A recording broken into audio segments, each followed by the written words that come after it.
Welcome to the Powerlifting and Power Ballads podcast, where we bring you a weekly dose of powerlifting news, tips, and training advice with a touch of 80s rock ballads. This podcast is presented by Team Roar Powerlifting, your source of the most comprehensive coaching and meet day preparation. Here are your hosts, Josh Rohr and Laura Sturm. Welcome to episode 233. How are you, Josh? I'm good. How are you? I'm good. So I'm like looking at these notes and I'm like, what does this all mean? Yeah, so MTV launched August 1st of 1981, and as of December 31st, 2025, they are no longer playing music videos in most countries. They still have MTV still exists, but it's more like reality shows and crap like that. So the last music videos played on December 31st, and the very last video was Video Killed the Radio Star, which was the very first video that played on MTV. So yeah, so end of an era. When I was in 8th grade, I remember this very, very well because I was in 8th grade and my dad was into like radio stuff. So he had a satellite dish in our backyard, and like the satellite dish we had was a 13-foot across satellite dish in our backyard. It was huge. Legit. I remember those. Yeah, he had a huge one. And so he was, it wasn't illegal to aim it at the satellite and pick up this, MTV that way and get all our channels that way. Because, he's like, I'm examining my airwaves. And so I was there for that first video, and I thought MTV was the coolest friggin' thing ever. And, we used to like mail away for like the MTV buttons, and yeah, the videos were a big deal. So for MTV not to have any more music videos at all, it's just like, I don't know. It's kind of a sad day. Yeah. I agree. I mean, but reality TV, that's what we want. Yeah, music. Yeah. I don't know. I don't watch it anyway, to be honest, but like still. Anyway, so on the topic of music, I forgot to ask you last week, did you ever listen to the Primus version of NIB versus the Black Sabbath version? And if so, I did. What are your thoughts? I was shocked that how good it was. I mean, of course, It was still Ozzy. So right. Yeah. So it's not like it's completely a different vocalist and all that stuff, but yeah, I just thought it rocked a little harder, and it was just it's a little heavy. It was pretty cool. I liked it. I was like, okay, don't diss Black Sabbath, but I really like what they did with it, and having Ozzy in it probably saved it, because otherwise, if Ozzy wasn't in it, this wouldn't even been a topic of discussion. Because it wouldn't have never been that. It would have never even been on the CD to begin with, so we would have never even brought it up. But, yeah. And sorry for our listeners, both of you, that my audio is weird. I could not get my microphone to cooperate. So anyway, moving on.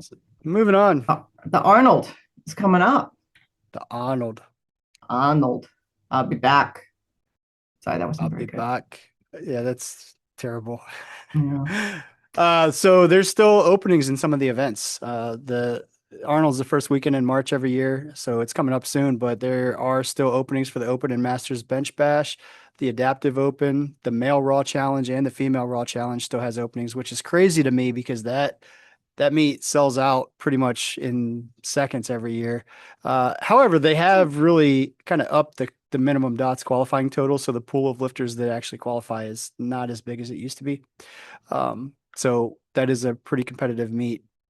Empower ID Nationals has 20 lifters signed up. There is no advertised cap, so I'm not sure if that's full or not. And then the Battle of the Regions only has 20 people signed up out of a possible 60. So I think people may want to still get into that, because for the Open and Masters Bench Bash and the Battle of the Regions, the top 3 lifters by DOTS get a pro card.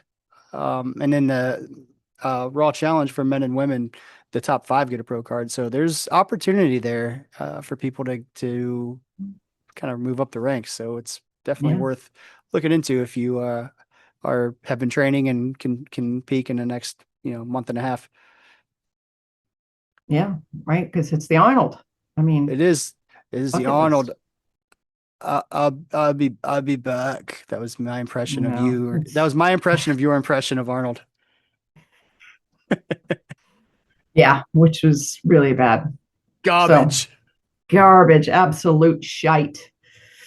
So we're going to move on. Regionals. So the Southwest Regionals are September 5th and 6th in Dallas, Texas. Pretty Midwest cool. is September 12th and 13th in Appleton, Wisconsin. And Southeast is September 19th to 20th in Raleigh, North Carolina. And Northeast is October 16th to 18th in Edison, New Jersey. The West, September 12th to 13th in Las Vegas.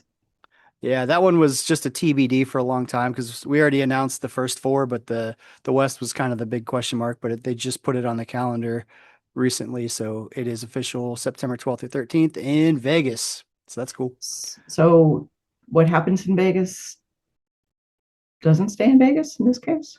All right. You're really grasping at straws for that punchline, aren't you? Yeah, yeah. Sorry. I'll just move on. So Raw Nationals is June 12th through 14th in Lombard, Illinois, and registration opens February 1st at 5 p.m. Eastern for pro athletes. And they basically have two days to sign up before it opens to the public. So it opens February 3rd at 5 p.m. to the public. So if you're a pro card holder, be looking out for that link to register. Right. Run ass. I mean, Mm-hmm. staple. Staple. So we have a powerlifting situation. Are you ready? I'm ready. I guess I'm you always are. ready. You're always ready. You sit there in a power position all of your life. All Yes, right. that's right. You just hit a PR in the gym that's heavier than the current state record. Do you post it on social media or do you wait until it's official on the platform? Neither. I think to me, I don't post on social media, but you know, I mean, I do post, but I don't post my own stuff. So I don't know. There's two schools of thought here. If I am somebody that posts my lifting, then I would say no, I wouldn't because I'm still a big conspiracy theorist and I want to know. I don't want my lifters that I'm competing against to know anything about what I can do. So I'm probably posting like my warm up sets and some of that other stuff to make it smoke and mirrors and not post it or even mention it until it happens officially. Yeah, I agree because you don't want them to know what's up your sleeve, what you're capable of, or what you're not, because it Yeah. also gives them an out, sorry, an in into your mentality. If you're like, hey man, look, I just hit this PR in the gym, then they're like, all right, I'm going to set my opener 10 kilos heavier than that PR just to mess with them. I mean, Yep. I no, think I also think we're talking about chess here right. and most coaches and lifters are just playing checkers. So not I don't know. So I don't think it really matters in the big picture, but like me, I want Hmm. every possible advantage that I can. So if one of my competitors happens to game plan based on that and it works in their favor, then that Hmm. was a disservice to myself. So I'm not posting it. I feel like social media is really just for funny cat videos. Like, I don't, who wants to see that? Like that's the only thing I think social media is actually good for is like funny things. Other Yeah. than that, like if it's serious, People aren't probably they're not. gonna you're gonna lose attention after the first 2 seconds. So yeah, I don't know. Right. But I think so in the comments on the post, most people said they would post it. I mean, because I mean at the end of the day, like it's still a PR. So, if you want to publicize that to people, that's fine. But for me, I personally would not, although I'm probably the Yeah. minority in that group. Yeah, I'm with you. I don't post much on social media because, nah, I just don't need people to know that much about me. If I have a funny cat video, though, it's going up. You do send me quite a few like random funny things on Instagram, so I do Yes. appreciate that. But you don't post them; you're just sharing them to me like Yeah. in Right. messages that somebody else posted. So it's kind of Exactly. funny. That's all Yeah, it's for. All right. We have a new lifter tip. It is. All right. You ready? Drum roll. Sorry. that was a loud drum roll because you're using your computer microphone. Yes, pretty much. so I can whack my computer microphone. It's a drum roll. Take Whack-a-mole. your kind of like that, but different. So the tip is take your time when you get onto the platform for your first squat. Take a few deep breaths. I can't talk today. Take a few deep breaths to get your bearings and calm your nerves before you get under the bar. Yep. I think especially if it's your first time competing, the shock of being out there for the first time is sometimes crippling for people. So just the fact that you can slow your breathing, kind of get your bearings and get ready to actually do what you're doing, I think is a good idea. Well, and just taking your time once you get there and like literally try to slow things down because in the kind of the heat of the moment, things are gonna, I don't know, they happen very they can happen very quickly. You can rush it. It's a very easy thing to do. So just like slow down Yeah. That's also because it's a good opportunity for like your coach or yourself to practice the commands in your head during that few seconds of taking a deep breath, just so you don't forget and kind of have it fresh in your mind. All of those things. yeah. And you don't want to be like after the lift, be like, man, I should have slowed down to set up better. Like, Yeah. Or that was a stupid mistake. If I wasn't rushing, I wouldn't have made it. All right, those. exactly. Yeah. Yup. Did you ever find your rooster? We did. Did you really? We did. So here's a funny story. So the rooster disappeared. It was in the pen, the free, we have a free area that's covered and it's fenced in. So, they're safe, except he friggin' escaped within an hour. He went up the hill. We couldn't find him. And we're like, oh, he's gone, man. Right. So that afternoon, I was walking around. I was trying to find him. Couldn't find him. Walked all around. Nothing. No sign. Went and fed the donkey and the goats that are in the yard behind us. So that was fun. And, I figured, well, I'm out there. I'll look around, see if I could see him. No rooster. Go back into the driveway. And then, like, roosters do this thing in the afternoon. Like, people think that roosters just crow just in the morning. That's a lie. They crow all the time. But like one rooster in the neighborhood starts, all the other ones, they're like playing Marco Polo back and forth, right? Like the one up the hill will crow, then the one down, a half a mile, I can hear it crowing, and then the one across the street starts crowing. And I was thinking, oh, I bet that little escape artist will start crowing. So I kind of positioned myself in a place in my yard where I could hear the roosters all going. And I could tell that there was a rooster in an area of the woods where there shouldn't be a rooster. So I started looking for him and I found him. And I texted, Dan and his daughter Katie lives here now. So we all went and like found the rooster, like cornered the rooster, pushed it out of the woods, got it up against the house, and Dan caught it with a net. Nice. Put an air So tag on that thing.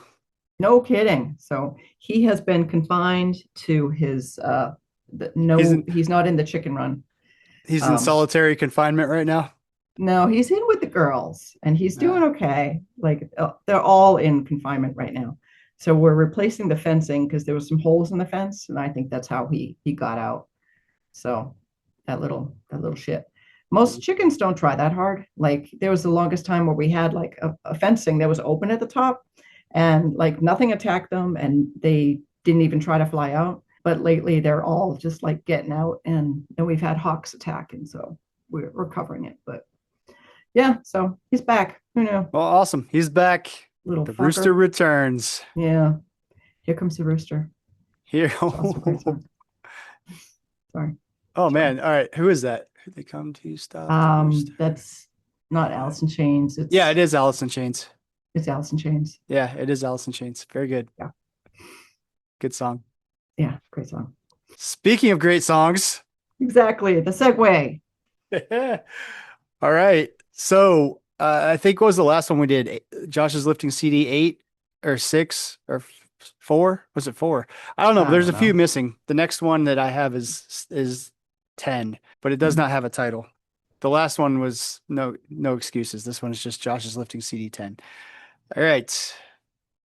There's 18 songs on this one. That's pretty good. Dang, that's a big one. Yeah, it's a big one. All right. All right. Number 1, Limp Bizkit, My Way. Nice. Number 2, Ozzy, Over the Mountain. I approve. It's Aussie. Yeah, it is Ozzy. Number 3 is AC/DC, What Do You Do for Money, Honey? Kind of basic, but Eh, still good. well, you know who you're talking to. Basic bitch, Josh Rohr. Number 4 is Accept, Balls to the Wall. Great song. Yep. Number 5, I got a little heavy with this one. Megadeth, Almost Honest. Wow, that's uncharacteristically heavy. Eh, It's a good song though. Yeah, it is. Number 6, Monster Magnet, Space Lord. Not familiar with it. Space Lord, mother, mother. Oh, that one. That one. Yeah, yeah. Yeah, yeah. Mm, great Uh, song. n yes, it is. 9 Inch Nails, Head Like a Hole. I didn't think you were into Nine Inch Nails. I actually Huh. do like 9 Inch Nails. Yeah, we had Nine Inch Nails tickets this last year, but we were in California, so we couldn't go. Uh, gotcha. Number 8, Megadeth, Symphony of Destruction. Number That's also 9, very heavy for you. yeah, it is. E- Rammstein, number 9. Firefly. I was in the Rammstein for a little while. I still kind of am, but not really. Ramstein. Is it R- Ramstein or I don't Ramstein? I don't know. Is it Eleiko or Eleiko? Hmm. Oh, remind me. Come back to that. Eleiko. Okay. Good. Okay. Then number 10 is 9 Inch Nails again, Terrible Lie. Great. Great album. 11 is Tool, Schism. Didn't know you were into Tool either. Who knew? Who knew? Josh. Uh, Wow. Number 12 doesn't really fit this CD. Robert Tepper, No Easy Way Out. That's from the Rocky soundtrack. It was already on one of my CDs earlier. But oh well. Number 13 is Skid Row, Youth Gone Wild. Number 14 is Rammstein again, Du Hast. And there is an awesome techno remix of Du Hast that I have. I don't know who it's by. It's just on my music list as Du Hast, but I don't have an Mm, artist on there, so I don't know who it's from. But there's apps now. I should play it and see who it mm. actually is by. There's a But good version by Motionless in White. a techno version? So I don't know if it's very techno. It's kind of heavy. Mm, Like it, you almost don't know it's not got it. Rammstein. I think yeah, I've heard that version too, actually. That is a good Mm, version. yeah. Oh, yeah. Anyway, number 15 is Tesla, Modern Day Cowboy. 16, Linkin Park, Don't Stay. 17, Nice. POD, Boom. Great song. And 18 is AC/DC, Back in Black. The original Also, basic pitch song. yeah, I was going to say also a little basic probably for you. Yeah. Well, and the I remember Du Hast from a lifting session with Jacob because he was European enough that he understood what these meant, what Du Hast meant, Yeah. right? Do you remember? It's You Hate Me. Yeah. So Yeah. Du is you, You. Hast is hate. Yep. So yeah, you hate me, Yeah. which is like, oh, huh. Yeah. So okay. So Eleiko, great list of songs too, by the way. Thank you. So Eleiko, do you know how the waffle pattern on bars came to be? No. And maybe this is totally not true. Well, this is going to be the title of the podcast Oh, is how great. how the waffle pattern on the powerlifting bars came to be by Laura Sturm. Okay, so Eleiko didn't start out as strength equipment. Do you It know what it didn't. started out as? I have no idea. They used to make waffle irons and similar products. So Really? the knurling on a bar, how it's like waffle, that's what yeah, the knurling pattern paid homage to the waffle iron. Interesting. I So wonder if in they had a patent on that for a while. Were they the only right ones that could make bars? Because do you know what year this was? in 1957, a company supervisor who was a weightlifter proposed making stronger barbells because imported ones kept bending and breaking. So Eleiko's first barbells were specifically formulated steel and used a knurling pattern that paid homage to the waffle iron. Hmm. And then That is Eleiko shifted focus to higher end barbells, weight plates, and other strength equipment, eventually becoming the globally recognized name in competitive lifting. What? that is Waffles crazy. to weightlifting. Interesting. That is very interesting. That I did not know that. How would you? I mean, why would I you even think that? I don't know, but I feel like I should know that. I like to know random trivia, especially lifting related random trivia. Now I know Yeah, that. that's pretty random. So there you go. Huh. So I'm glad I fact checked it before I spoke it because be like, you believe everything you see on Instagram? Loser. Yeah. Yeah. Awesome. That's fun trivia. I like it. Yeah. There you go. Cool. Well, That's all I have. that's all I got. Sounds So, good. yeah. All right. Well, definitely thank you everybody for listening. Don't forget to follow us on Instagram at PL Ballads Podcast, and we'll catch you next week. Later. Awesome. I didn't mean to say awesome. I meant to say bye now. And just a friendly reminder, if you are looking for science-based powerlifting programming, look no further than the Team Roar training app. You can find the link to it in the episode description, and also get 25% off of your first month using discount code, all capital, PL Ballads Podcast. Happy training. Thank you so much for listening. If you enjoyed today's episode of the Powerlifting and Power Ballads podcast, please remember to subscribe and share it with your friends.